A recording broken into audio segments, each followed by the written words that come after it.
Continuação da leitura do livro Humanidade, uma história otimista do homem, de Rutger Bregman. Eu vou pular um pouco agora, que falta tão pouquinho para o final. Eu vou ler o epílogo, página 359. 10 regras para a vida. Se fizer um filme sobre um homem que sequestra uma mulher e a mantém acorrentada ao aquecedor por 5 anos, algo que provavelmente já aconteceu uma vez na história, seu trabalho será definido como uma análise crua e realista da sociedade. Se fizer um filme como Simplesmente Amor a respeito de pessoas apaixonadas, e deve haver algo como 1 milhão de pessoas apaixonadas somente na Inglaterra, ele vai ser definido como um retrato sentimental e irrealista do mundo. Foi escrita por Richard Curtis. Diz a lenda que havia 2 palavras inscritas no átrio do templo de Apolo em Delfos. O templo era um grande centro de peregrinação com visitantes de todas as partes da Grécia Antiga em busca de aconselhamento divino. O que eles liam ao entrar era Gnote se altum, conhece-te a ti mesmo. Considerando as mais recentes descobertas da psicologia e da biologia, da arqueologia e da antropologia, da sociologia e da história, só podemos concluir que há milênios estamos nos comportando a partir de uma autoimagem falha. Há eras, supomos que as pessoas são egoístas, que somos animais, ou pior. Há eras, acreditamos que a civilização é um tênue verniz que pode rachar a menor provocação. Agora sabemos que essa visão da natureza humana e sua perspectiva da história é totalmente irrealista. Nos últimos capítulos desse livro, tentei apresentar o novo mundo que nos espera se revisarmos nossa visão de natureza humana. Provavelmente eu só arranhei a superfície. No entanto, se acreditamos que a maioria das pessoas é decente e generosa, tudo pode mudar. Podemos repensar de forma radical como organizamos as escolas e as prisões, nossos negócios e nossas democracias e também como vivemos. A esta altura, eu deveria dizer que não sou admirador do gênero autoajuda, mas creio que estamos numa era de excessiva introspecção e de muito pouca extropecção. Um mundo melhor não começa comigo, mas com todos nós. E nossa principal tarefa é construir instituições diferentes. Não é mais uma série de 100 dicas para subir na carreira ou descobrir um caminho para enriquecer que vai nos levar a algum lugar. Uma vez um amigo me perguntou se escrever esse livro tinha mudado minha própria visão da vida, e eu percebi que a resposta é sim. Uma visão realista da natureza humana não pode deixar de ter grandes implicações em como interagir com os outros. Assim, se valer para alguma coisa, aqui vão minhas 10 regras para a vida baseadas no que eu aprendi nesses últimos anos. Número 1. Quando estiver em dúvida, suponha o melhor. O meu primeiro mandamento para mim mesmo e também é também o mais difícil. No capítulo 3, vimos que os humanos evoluíram para se conectar, mas a comunicação pode ser capciosa. Você pode dizer alguma coisa que seja mal entendida, alguém pode olhar para você de forma esquisita, ou comentários desagradáveis podem chegar a seus ouvidos. Em qualquer relacionamento, mesmo que um casamento seja de anos, é comum não sabermos o que o outro está pensando a respeito de nós. Então devemos adivinhar. Digamos que eu desconfie que o colega de trabalho não gosta de mim, independentemente de isso ser ou não verdade. Meu comportamento com certeza vai mudar de maneiras que não ajudam o nosso relacionamento. No capítulo 1, vimos que as pessoas têm um viés de negativismo. Um único comentário desagradável causa a impressão mais profunda que 10 elogios somados. O mal pode parecer mais forte, mas perde em números para o bom. E quando em dúvida, tendemos a pressupor o pior. Enquanto isso, somos vítimas do que se conhece como retroalimentação assimétrica. Basicamente, significa que, se sua fé em alguém for injustificada, cedo ou tarde a verdade vai aflorar. Você pode saber que seu parceiro fugiu do país com toda a sua poupança e que o negócio com aquela casa caindo aos pedaços era bom demais para ser verdade. Ou que 6 semanas usando um certo produto ainda não gerou o resultado prometido pela TV. Se estava confiante demais, logo vai descobrir. No entanto, se decidir não confiar em alguém, nunca vai saber se estava certo ou errado, porque jamais receberá retroalimentação. Vamos dizer que tenha sido enganado por algum holandês louro e então jura que nunca mais vai confiar em nenhum holandês. Pelo resto da sua vida, você vai desconfiar de todos os holandeses louros, sem jamais ter que encarar a simples verdade de que a maioria dos holandeses é bastante decente. Assim, quando em dúvida em relação às intenções de alguém, o que fazer? É mais realista supor o melhor, conceder o benefício da dúvida. Em geral, isso se justifica, pois a maioria das pessoas é bem intencionada. E no caso raro de alguém tentar aprontar com você, sua reação pode muito bem ter um efeito não complementar. Lembre-se que Júlio Dias, que convidou o rapaz que o assaltou para jantar. E se mesmo assim você foi enganado? A psicóloga Maria Kornikova fala sobre isso em seu fascinante livro sobre vigaristas profissionais. Você poderia imaginar que a principal dica desse livro é se manter sempre atento. Mas não, Maria Kornikova, renomada especialista em fraudes e golpes, chega a conclusões bem diferentes. Muito melhor, diz ela, é aceitar e levar em conta o fato de que você, às vezes, vai ser enganado. É um pequeno preço a pagar pelo conforto de levar uma vida confiando nos outros. A maioria de nós se sente envergonhado quando nossa fé se mostra injustificada. Mas talvez, sendo realista, devêssemos sentir um pouco de orgulho. Aliás, se você nunca foi enganado, deveria se perguntar se não faltou confiança em suas atitudes. Número 2. Pense em cenários ganha-ganha. Disse que Thomas Hobbes estava andando em Londres com um amigo quando de repente parou para dar um dinheiro a um mendigo. O amigo se surpreendeu. Hobbes não dizia que a natureza humana é egoísta? O filósofo não viu nenhum problema. Presenciar o sofrimento do mendigo lhe causou desconforto, por isso deu ao homem algumas moedas. Logo, sua atitude foi motivada por interesse próprio. Ao longo dos últimos séculos, filósofos e psicólogos quebraram a cabeça sobre a existência de algo como um egoísmo puro. No entanto, para ser sincero, essa discussão não me interessa, pois imagine um mundo onde você se sente mal a cada vez que toma uma atitude bondosa. Que espécie de inferno seria? O aspecto positivo é que vivemos num mundo em que praticar o bem nos faz sentir bem. Gostamos de comer porque, se não comermos, morremos de fome. Gostamos de sexo porque, sem sexo, seríamos extintos. Gostamos de ajudar uns aos outros porque, sem os outros, definharíamos. Praticar o bem nos faz sentir bem, porque é bom. Infelizmente, incontáveis empresas, escolas e instituições ainda se organizam em torno do mito de que competirmos uns com os outros faz parte da nossa natureza. Em um grande negócio, é você quem ganha, não a outra parte. Aconselha Donald Trump em pense grande nos negócios e na vida. Você esmaga o oponente e sai com algo melhor para si mesmo. Na verdade, funciona justamente o contrário. Os melhores negócios são aqueles em que todo mundo ganha. As prisões na Noruega são melhores, mais humanas e mais baratas. A empresa de cuidados médicos de Jos de Blok na Holanda oferece serviços de mais qualidade e um custo menor. Paga melhor aos profissionais e deixa tanto os funcionários como os pacientes mais satisfeitos. São cenários em que todo mundo ganha. Na mesma vertente, a literatura sobre o perdão enfatiza que perdoar os outros serve a nosso próprio interesse. Não é um presente, mas um bom negócio, pois perdoar é deixar de desperdiçar energia com rancores. Com efeito, você se liberta para a vida. Perdoar é libertar um prisioneiro e descobrir que o prisioneiro era você. Escreveu o teólogo Lewis B. Metz. Número 3. Faça mais perguntas. A regra de ouro de praticamente todas as filosofias diz mais ou menos o mesmo. Não faça com os outros o que não gostaria que fizessem com você. Essas sábias palavras já eram explicadas pelo pensador chinês Confúcio 2.500 anos atrás.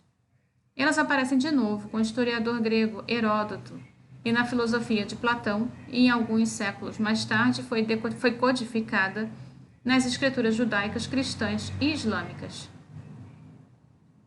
Atualmente, bilhões de pais repetem a mesma regra de ouro aos filhos. Ela vem em 2 sabores. Na injunção positiva, trate os outros como você deseja ser tratado, e na injunção negativa, não faça com os outros o que não gostaria que fizessem com você. Alguns neurologistas chegam a acreditar que a regra é um produto de milhões de anos de evolução humana e que é programada no cérebro da espécie. Mesmo assim, acredito que a regra de ouro deixa a desejar. No capítulo 10, vimos que a empatia pode ser má conselheira, pelo simples fato de que nem sempre somos bons em perceber o que os outros almejam.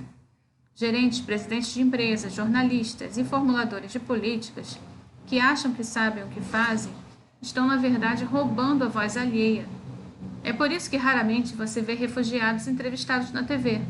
É por isso que nossa democracia e o jornalismo constituem basicamente um tráfico de mão única. E é por isso que os estados de bem-estar social estão impregnados de paternalismo. Seria melhor, muito melhor, começar fazendo uma pergunta. Deixe os cidadãos se expressarem, como na democracia participativa de Porto Alegre. Deixar os empregados dirigirem as próprias equipes, como na fábrica de Jean-François Zobrist. Deixar a garotada traçar os próprios caminhos de aprendizado, como na escola de Chef Drummond. Essa variação da famosa máxima, também conhecida como regra de Platina, foi muito bem resumida por George Bernard Shaw. Não faça com os outros o que você gostaria que fizessem com você. Seus gostos podem ser diferentes. 4. Tempere sua empatia, treine sua compaixão. A regra de Platina não demanda empatia, mas compaixão. Para tentar explicar a diferença, eu vou apresentar aqui o monge budista Matteo Ricard, um homem com domínio lendário dos próprios pensamentos. Se gostou da ideia, só posso desejar boa sorte nas 50.000 horas de meditação necessárias para chegar lá. Não muito tempo atrás, Ricard foi convidado pela neurologista Tânia Singer para passar uma manhã em seu tomógrafo cerebral. Tânia queria saber o que acontece no cérebro quando sentimos empatia. Mais importante, ela queria saber se havia alternativa. Para preparar o exame, Tânia fez Ricard assistir na noite anterior um documentário sobre órfãos solitários em uma instituição romena. No dia seguinte, durante a tomografia, Tânia pediu que ele se lembrasse dos olhos vazios das crianças, dos braços e das pernas magras. Ricard fez o que ela pediu, pensando em como aqueles órfãos romenos se sentiam. Uma hora depois, ele estava arrasado, porque isso é o que a empatia faz com você. Ela é exaustiva. No experimento posterior, Tânia pediu ao grupo de voluntários que ficassem 15 minutos de olhos fechados, evocando o máximo de empatia possível, todos os dias durante a semana. Foi mais ou menos o máximo que eles conseguiram aguentar. No fim de semana, todos os participantes se sentiam mais pessimistas. Uma mulher disse que depois daquela experiência, quando olhava para os passageiros do trem em que estava, só via sofrimento. Depois da primeira sessão com Ricard, Tânia resolveu tentar algo diferente. Mais uma vez, pediu para o monge pensar nos órfãos romenos, mas dessa vez não era para imaginar no lugar deles. Era para que ela queria que o Ricard praticasse o que havia passado, anos aperfeiçoando, não sentindo com eles, mas para eles. Em vez de sentir o sofrimento dos órfãos, Ricard se concentrou em evocar sentimentos de afeto, solidariedade e atenção. Em vez de vivenciar o sofrimento dos órfãos, ele se manteve distanciado. No monitor, Tânia logo percebeu a diferença, pois partes totalmente distintas do cérebro de Ricard se acenderam. A empatia ativa a ínsula anterior, que fica logo acima das orelhas. E dessa segunda vez, o que se iluminou foi o corpus striatum e o córtex orbitofrontal. O que estava acontecendo? A nova mentalização de Ricard é o que chamamos de compaixão. E ao contrário da empatia, a compaixão não drena nossa energia. Aliás, Ricard se sentiu muito melhor depois do teste. Isso porque a compaixão é ao mesmo tempo mais controlada, mais remota e mais construtiva. Não é compartilhar o sofrimento alheio, mas reconhecer esse sofrimento e agir. Não só isso, a compaixão nos enche de energia, que é exatamente o que precisamos para ajudar. Para dar outro exemplo, vamos supor que seu filho ou sua filha tenha medo do escuro. Como pai ou mãe, você vai se encolher num canto do quarto e choramingar junto, empatia. Você vai tentar acalmá-lo e consolá-lo, compaixão. Então, todos deveríamos começar a meditar como Mathieu Ricard? Confesso que de início essa prática me pareceu modismo, mas há evidências científicas de que a meditação pode treinar nossa compaixão. O cérebro é um órgão maleável. Assim, se fazemos exercícios para manter o corpo em forma, por que não fazer o mesmo com a mente? 5. Tente compreender o outro, mesmo se não souber de onde ele vem. Para ser sincero, tentei a meditação, mas até agora sem muito sucesso. Por alguma razão, há sempre um e-mail, um tweet ou algum vídeo de cabra num trampolim exigindo minha imediata atenção. E meditar 50 mil horas? Desculpe, mas eu tenho uma vida. Esse foi o comentário do autor. Para minha sorte, existe outra maneira de se distanciar. Usar um método escolhido pelos filósofos do iluminismo do século XVIII. Qual é? A razão. Intelecto. Nossa capacidade de situar as coisas numa perspectiva racional é um processo que demanda diferentes partes do cérebro. Quando usamos nosso intelecto para tentar entender alguém, isso ativa o córtex pré-frontal, região localizada logo atrás da testa, que é excepcionalmente grande nos humanos. Claro, eu sei que há um monte de estudos sobre 1001 casos em que esse córtex pisa na bola. Os estudos revelam que, em geral, não somos tão racionais e senhores de nós mesmos. No entanto, eu acho importante não supervalorizar essas descobertas. Usamos argumentos racionais e evidências o tempo todo. E até construímos sociedades cheias de leis e regras e compromissos. Os humanos pensam muito melhor que imaginam.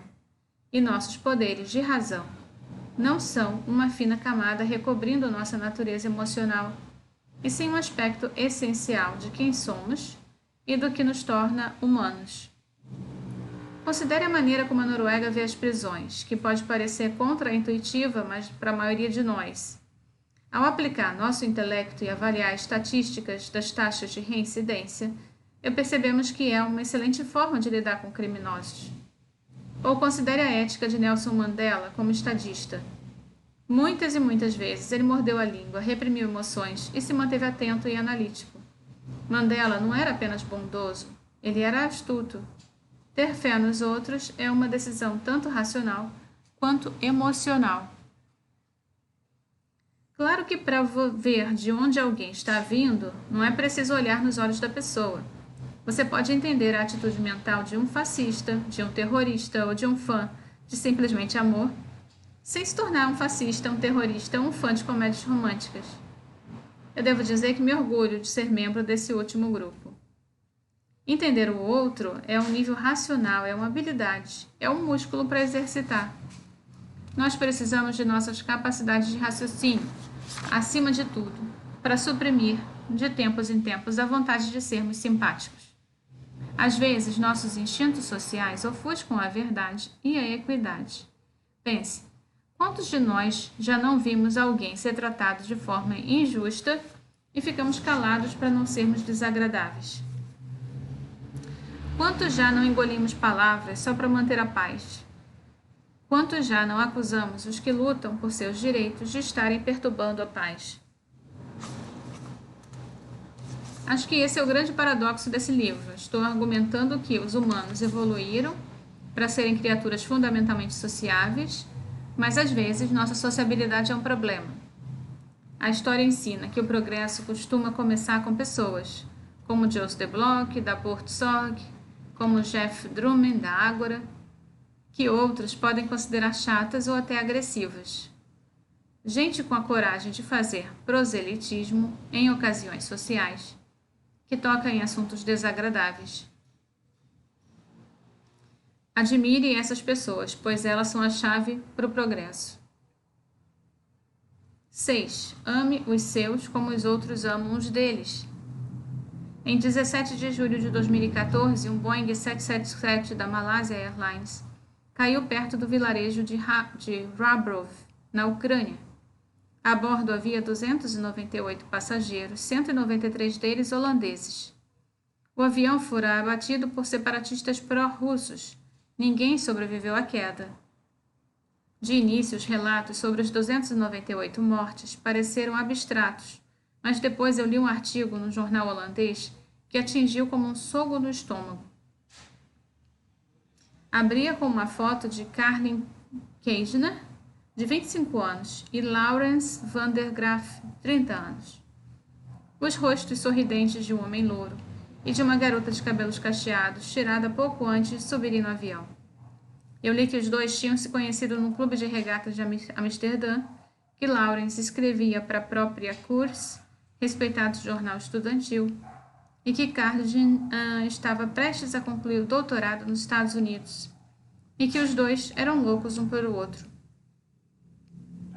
Eles sempre serão aquele casal feliz e apaixonado que não consegue parar de se encostar, dizia um amigo.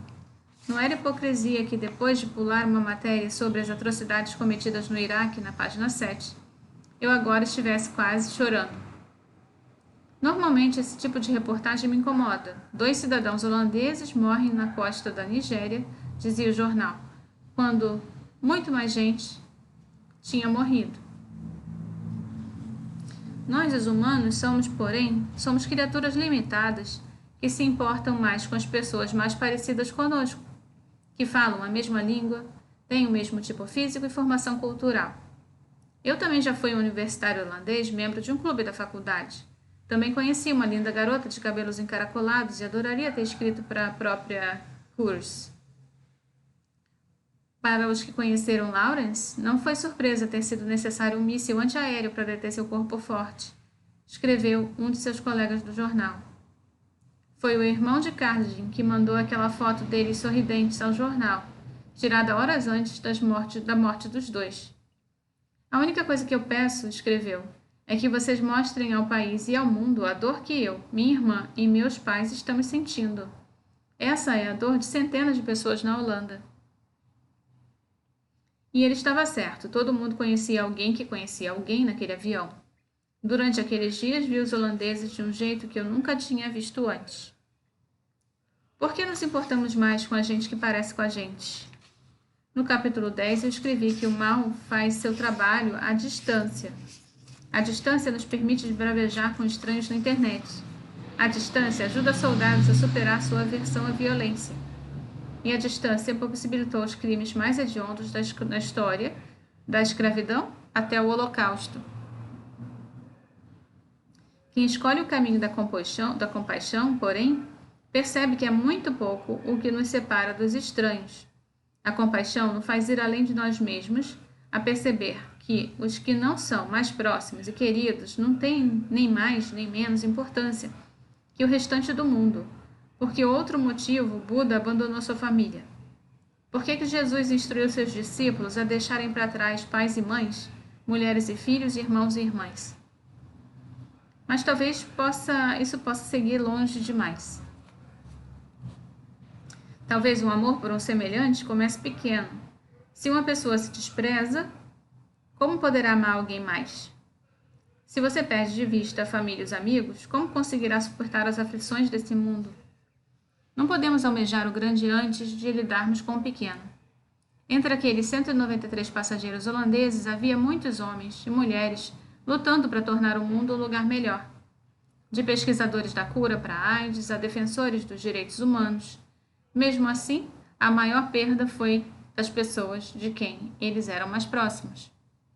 Nós, humanos, diferenciamos tudo. Temos nossos favoritos e cuidamos mais dos nossos. Não há nada que se envergonhar, faz parte da nossa natureza.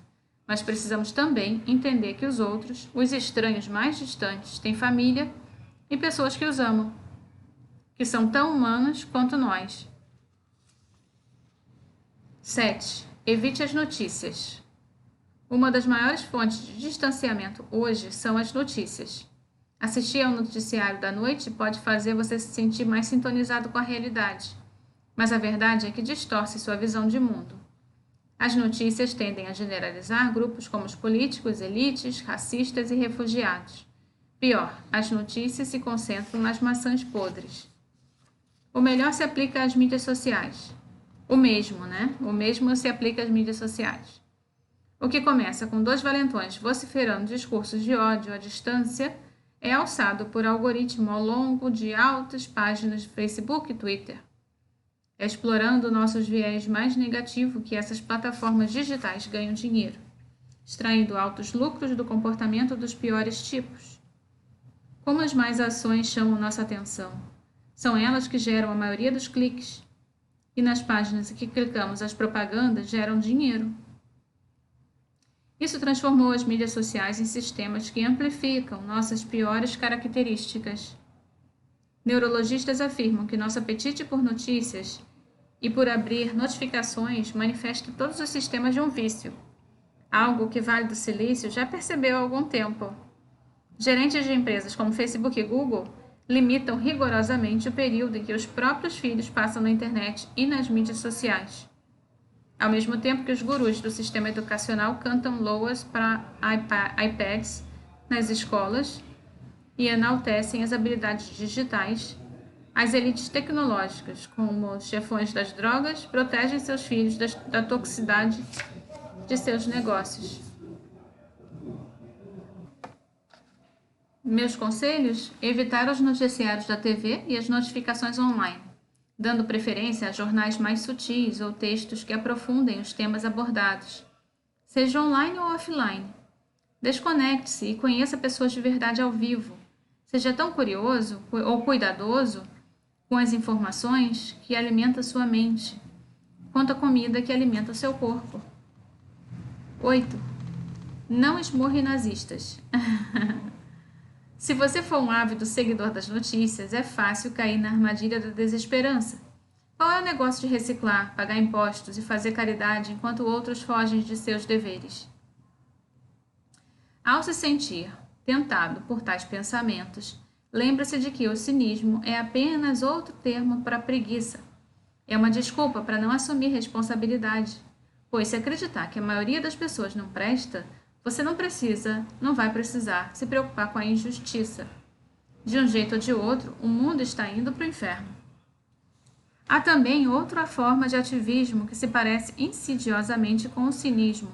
É o benfeitor mais preocupado com a própria imagem. Adotar esse caminho é se tornar um rebelde que sabe de tudo, distribuindo conselhos sem nenhuma preocupação genuína com os outros. As más notícias se transformam em boas notícias, pois as más notícias, como o aquecimento global, que está acelerando, a desigualdade, que está pior do que pensávamos, provam que eles sempre estiveram certos. Mas existe um jeito diferente, como mostra a cidadezinha de Wunsiedel, na Alemanha. No final dos anos 80, Rudolf Hess, vice-chanceler de Adolf Hitler, foi enterrado no cemitério local, e logo Wunsiedel tornou-se um ponto de peregrinação neonazista. Até hoje, skinheads marcham pela cidade todos os anos, no dia 17 de agosto, aniversário da morte de Hess, tentando incitar tumulto e violência. E todos os anos, na mesma data, chegam antifascistas para dar aos neonazistas o que eles desejam. Inevitavelmente surge um vídeo mostrando alguém esmurrando um nazista com orgulho. Depois, porém, os efeitos se mostram contraproducentes. Assim como bombardear o Oriente Médio é um maná para os terroristas, esmurrar nazistas só reforça os extremistas. Reforça sua visão de mundo e torna muito mais fácil atrair recrutas.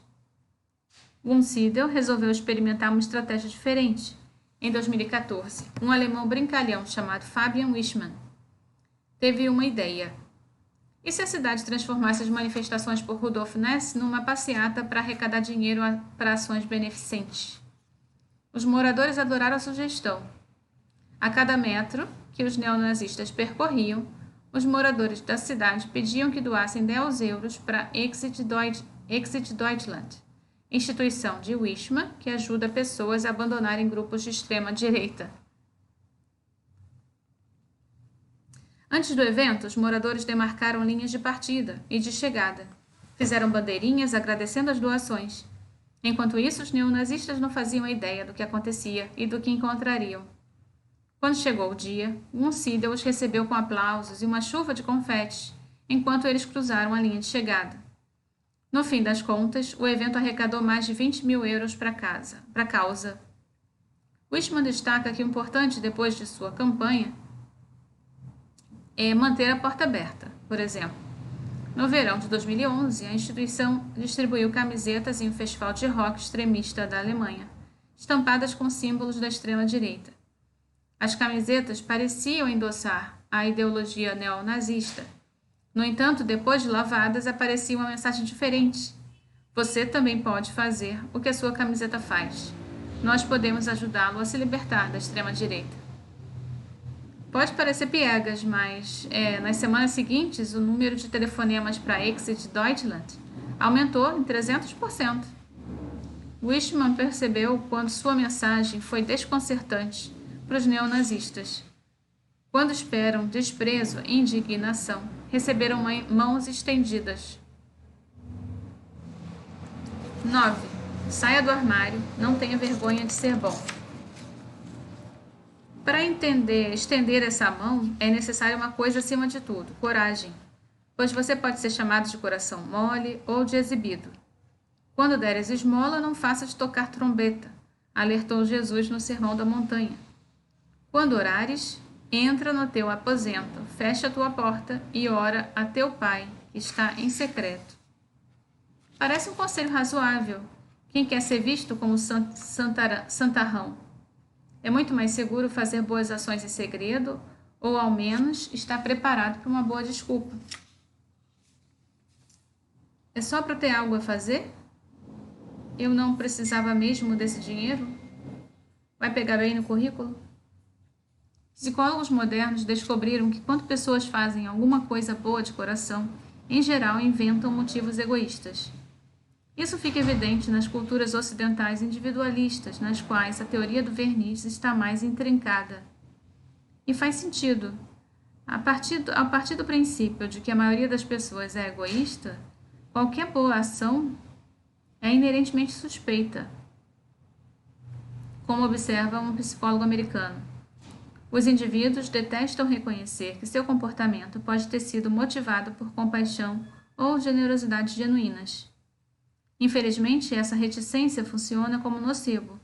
Ao se disfarçar de egoísta, está reforçando o pressuposto cinismo da natureza humana. Pior, ao encobrir suas boas ações, você as põe em quarentena, onde não pode servir como exemplo para os outros. E isso é uma pena, pois o poder secreto do Homo sapiens é o de ser muito bom em imitar os outros. Não me entenda mal, inspirar outros não tem nada a ver com alardear os seus feitos. E defender o bem não implica tocar corneta. No Sermão da Montanha, Jesus acautelou seus discípulos quanto à primeira atitude, mas encorajou a segunda. Vós sois a luz do mundo. Não se pode esconder uma cidade edificada sobre um monte. Não se acende a candeia e se a coloca debaixo de um cesto, mas no velador, onde dá luz a todos que estão na sua casa. Assim, que nossa luz resplandeça diante dos outros, para que possam ver nossas boas obras. Que fazer o bem pode ser contagioso foi demonstrado por 2 psicólogos americanos. Em 2010, em um brilhante experimento, eles organizaram um jogo em que 120 voluntários, estranhos entre si, foram divididos em 4 grupos. Cada um recebeu algum dinheiro para começar a era livre para optar em quanto contribuir para a caixa do grupo. Depois da primeira rodada, os grupos se alteraram para que nunca 2 pessoas estivessem 2 vezes no mesmo grupo. O que aconteceu a seguir foi um verdadeiro truque de multiplicação do dinheiro. Sempre que alguém contribuía com $1 a mais para a caixa da primeira rodada, os outros jogadores do grupo contribuíam em média com 20 cents a mais na rodada seguinte, mesmo quando jogavam com diferentes pessoas. Esse efeito persistiu até a terceira rodada, quando eles contribuíram com uma média de 5 centavos a mais. Na contagem final, todas as contribuições de $1 tinham mais que dobrado. Lembro-me com frequência desse estudo por ser algo que devemos manter em mente. Cada boa ação é como uma pedra jogada num lago. ampliando ondas que todas as direções. Em geral, não vemos nossa generosidade como ela repercute nas redes sociais, observou um dos pesquisadores, chegando a afetar a vida de dezenas ou talvez centenas de pessoas. Generosidade é algo cativante e tão contagioso que afeta a gente que só vê isso de longe. Um dos primeiros psicólogos a estudar esse efeito foi Jonathan Haidt, no fim dos anos 90. Em um artigo, ele conta a história de um estudante que ajudou uma senhora a retirar a neve da calçada. Ao ver aquele altruísmo em ação, um amigo dele depois escreveu: "Tive vontade de pular do carro e abraçar aquele cara. Senti vontade de cantar e correr, pular e dar risada. De fazer alguma coisa. Tive vontade de dizer coisas boas sobre as pessoas, de escrever um belo poema ou uma canção de amor, de brincar na neve como criança e de falar como todo mundo sobre essa atitude." Haidt descobriu que as pessoas costumam se surpreender e se emocionar com atos simples de generosidade. Quando o psicólogo perguntou aos participantes como esse tipo de experiência os afetava, eles descreveram uma vontade irresistível de sair para ajudar alguém também. Haidt chamou essa emoção de elevação. As pessoas são programadas de forma que um simples sinal de bondade as faz se sentir emocionadas. E o fascinante é que esse tipo de efeito acontece mesmo quando ouvimos essas histórias dos outros. É como se apertássemos o botão reset de nossos sentimentos de cinismo para voltarmos a ter uma visão clara do mundo. E o último conselho, 10. Seja realista. Agora minha regra mais importante para a vida. Se há uma coisa que procurei fazer com esse livro, foi mudar o significado da palavra realismo. Não é revelador que a versão moderna do realismo tenha se tornado sinônimo de cinismo para alguém com uma visão pessimista? Na verdade, é o cínico que está fora da realidade. Na verdade, vivemos no planeta Ar, onde as pessoas são tremendamente propensas a fazer o bem umas para as outras. Por isso, seja realista, seja corajoso, seja fiel à sua natureza e confie nos outros. Faça o bem em plena luz do dia e não se envergonhe de sua generosidade. No começo, você pode ser taxado de crédulo ou ingênuo, mas lembre-se de que a ingenuidade de hoje pode ser o senso comum amanhã. Chegou o momento de um novo realismo, chegou o momento de uma nova visão de humanidade. Nos agradecimentos, ele fala que em janeiro de 2013 ele recebeu uma mensagem do filósofo holandês Rob Winsberg, convidando ele para um café. Disse que queria discutir alguns planos para lançar uma nova plataforma jornalística. Imaginava uma publicação sem notícias, sem publicidade e sem cinismo. No lugar de tudo isso, ofereceríamos soluções. Em meses, essa ideia se tornaria o The Correspondent. Já havia batido um recorde mundial em financiamento coletivo e tinha um novo emprego. Esse livro é resultado de 7 anos de trabalho no site The Correspondent. É produto de inúmeras conversas com leitores e que aperfeiçoaram, melhoraram e reverteram minhas ideias. É um resultado do privilégio de ter ido atrás de coisas que me fascinam e do poder de algo mágico conhecido como motivação intrínseca. Meus agradecimentos são para todos os meus colegas de trabalho. Ele teve uma boa sorte também de conhecer a Harmink Mandekorp, porque concordou em editar o texto original. Harmink está entre as melhores da área, capaz de levantar questões que o fazem entender melhor o que realmente se quer dizer. Ele agradece também pela tradução para o inglês, que foi feita pela Elizabeth Manton e Erica Moore. Traduzir é um ofício difícil, geralmente pouco valorizado, uma arte que eles dominam como ninguém. Também agradeço aos editores e, finalmente, devo muito aos mais próximos, minhas irmãs, meus cunhados, meus amigos, a Jurian, por ser um amigo maravilhoso, a Martia, por tudo, inclusive pelo título do livro, e a meus pais, Peta e Kees Bregman, aos quais esse livro é dedicado.